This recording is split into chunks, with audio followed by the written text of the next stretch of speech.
Olá, nós vamos falar sobre a estrutura normativa da Constituição de 1988 e essa será a primeira parte da aula 4.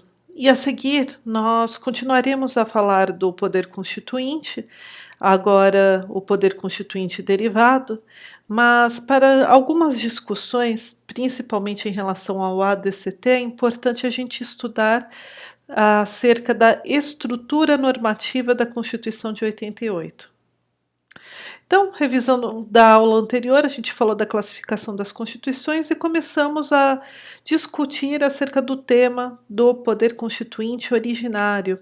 O que é o poder constituinte, o que é o poder constituinte originário, quem é o titular deste poder.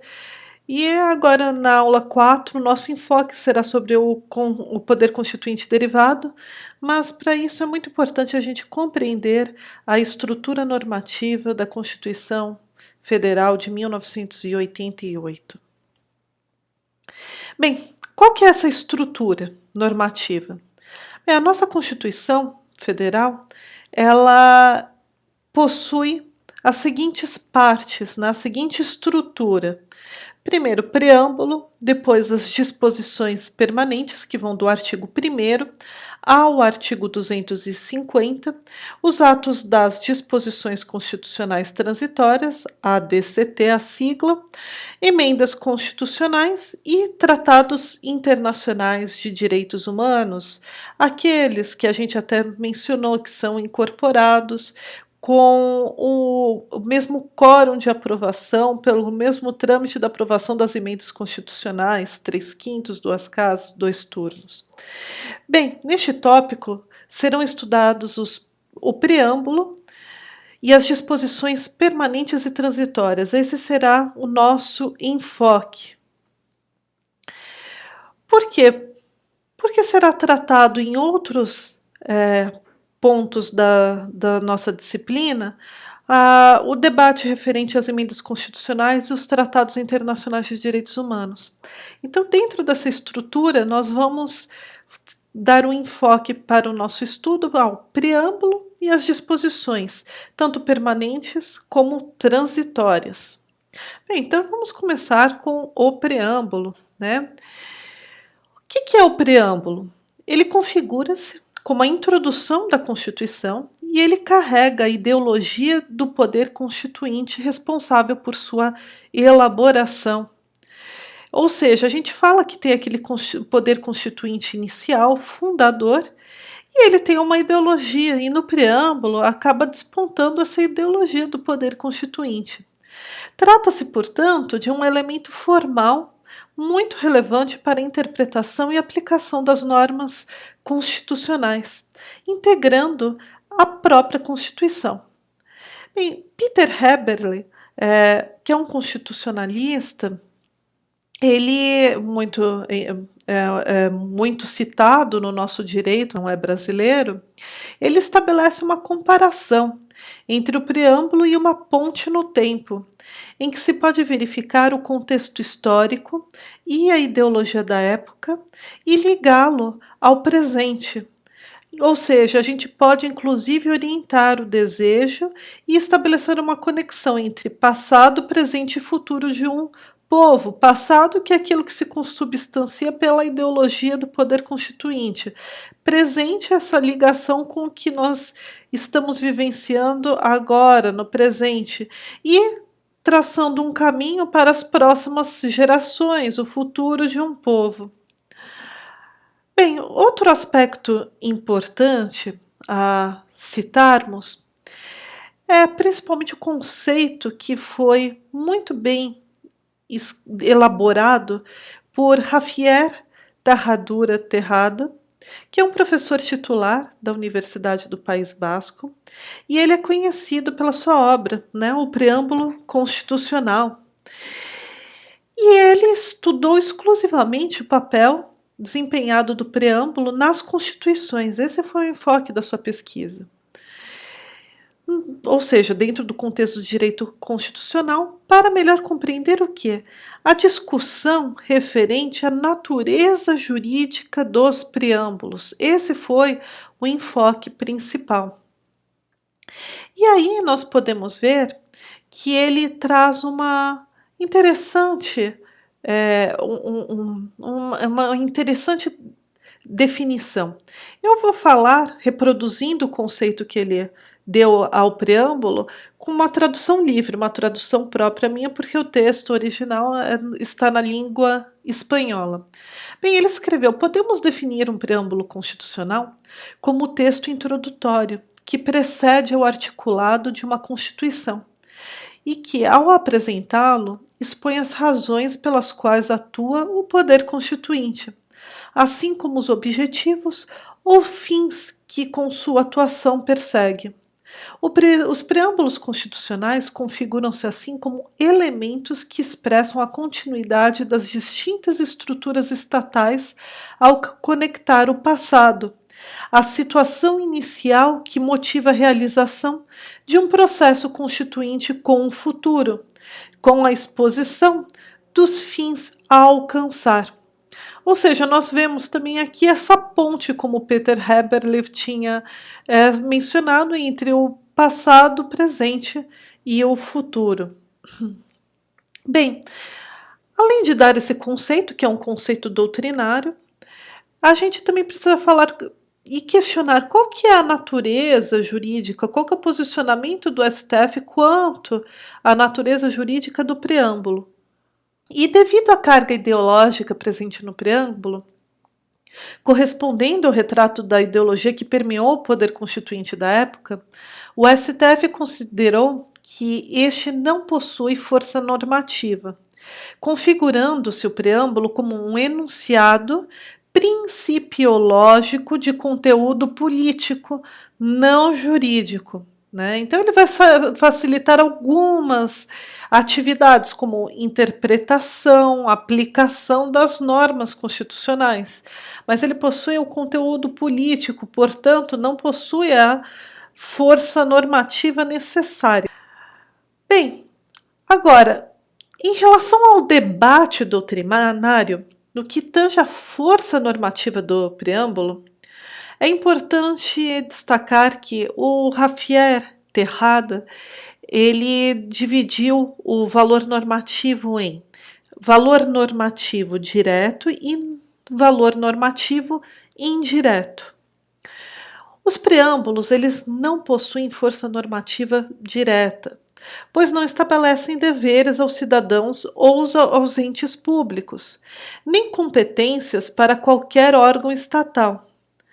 Em outras palavras, os preâmbulos não regulam situações e relações jurídicas isoladamente, sendo a única exceção que a gente pode mencionar o preâmbulo francês, que possui também um valor normativo direto.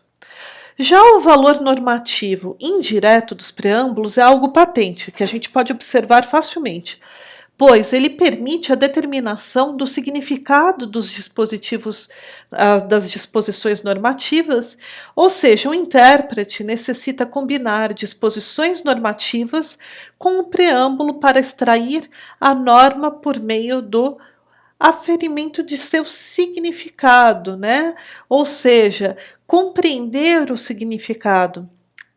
E ao se empregar esta distinção entre valor normativo direto e indireto para se verificar que o preâmbulo possui esse valor normativo indireto, algumas consequências decorrem deste posicionamento. Ou seja, se a gente considerar que a Constituição possui um valor normativo indireto, quais são as consequências disso? Bem, primeiro, em caso de antinomia entre as disposições permanentes ou transitórias e o preâmbulo, as disposições permanentes ou transitórias vão permanecer, porque elas possuem valor normativo direto. Segundo, não se pode fundamentar resultados de caráter normativo com base exclusivamente nos preâmbulos, pois estes necessitam ser combinados para extrair a norma, extrair o sentido. E terceiro, não se pode declarar a inconstitucionalidade com base exclusivamente na violação de alguma disposição preambular, sendo possível isto apenas na França desde julho de 1971. Tanto que, a título de curiosidade, eu vou apresentar aqui o texto do preâmbulo da Constituição Francesa de 1958, para a gente verificar como que eles tinham esse sentido diverso. O povo francês proclama solenemente o seu compromisso com os direitos humanos e os princípios da soberania nacional, conforme definido pela Declaração de 1789, confirmada e completada pelo preâmbulo da Constituição de 1946, bem como os direitos e deveres definidos na Carta Ambiental de 2004. Em virtude desses princípios e da livre determinação dos povos, a República oferece aos territórios ultramarinos que expressam a vontade de aderir a eles instituições novas fundadas sobre o ideal comum da liberdade, de igualdade e de fraternidade, e concebido com o propósito de sua evolução democrática. Bem, então, continuando essa questão das características do preâmbulo, é importante também a gente destacar o posicionamento do Jorge Miranda, também um doutrinador muito famoso em direito constitucional português, e ele traz um importante ensinamento acerca do preâmbulo, destacando que é parte da Constituição e conduz a todas as consequências inerentes a este fato. Porém, sua eficácia diversa dos dispositivos permanentes e transitórios da Constituição. Por quê? Porque no preâmbulo o preâmbulo em si não se configura como um conjunto de preceitos, mas sim de princípios, os quais se projetam sobre os preceitos, sendo esta a razão de o preâmbulo possuir uma estabilidade maior. Dessa forma, o preâmbulo não cria direitos ou deveres, apenas traz princípios que facilitam a aplicação das normas constitucionais e a interpretação destas normas constitucionais. Portanto, não se pode declarar que a inconstitucionalidade do preâmbulo com base tão somente em seu texto, podendo-se verificar a inconstitucionalidade em razão da violação de um princípio constitucional, que recebe o suporte deste preâmbulo. Ou seja, o preâmbulo precisa conectar-se com alguma disposição, né, permanente ou transitória constitucional, para poder facilitar a interpretação e a própria aplicação das normas constitucionais. Agora, no que se refere às disposições permanentes, é importante salientar que a nossa Constituição de 88 ela compreende do artigo 1º ao 250 no corpo das disposições permanentes, né? E isso não significa que nós não tenhamos diversas. A última emenda foi que eu estou gravando essa aula, porque sempre a gente tem novas, mas a última foi dia 12 de dezembro de 2019, foi a emenda constitucional 105, ou seja, nós já passamos por 105 emendas constitucionais, e isso vai alterando as disposições constitucionais. Mas isso não significa que eu estou alterando e aumentando a Constituição. Na realidade, o que acontece? Aumentando até que eu estou aumentando a Constituição, mas eu não altero esta numeração, porque nós começamos a introduzir, quando nós introduzimos alguns artigos por meio de emenda constitucional, por uma técnica legislativa, inclusive, nós colocamos letras. Então, por exemplo, artigo 166-A da Constituição, né? Então é dessa forma que são introduzidos, e por isso a gente permanece nessa estrutura do artigo 1º ao 250 no que se refere às disposições permanentes. Bem, vamos lá falar agora dos atos de disposições transitórias, também conhecidos pela a sigla ADCT.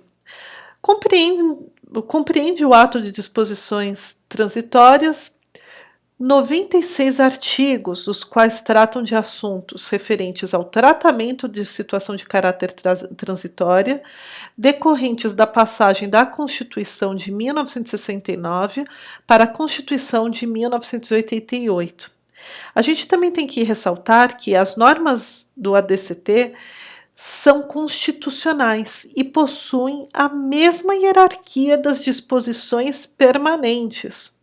Portanto, qualquer alteração, mudança, também ocorre por meio de emenda constitucional.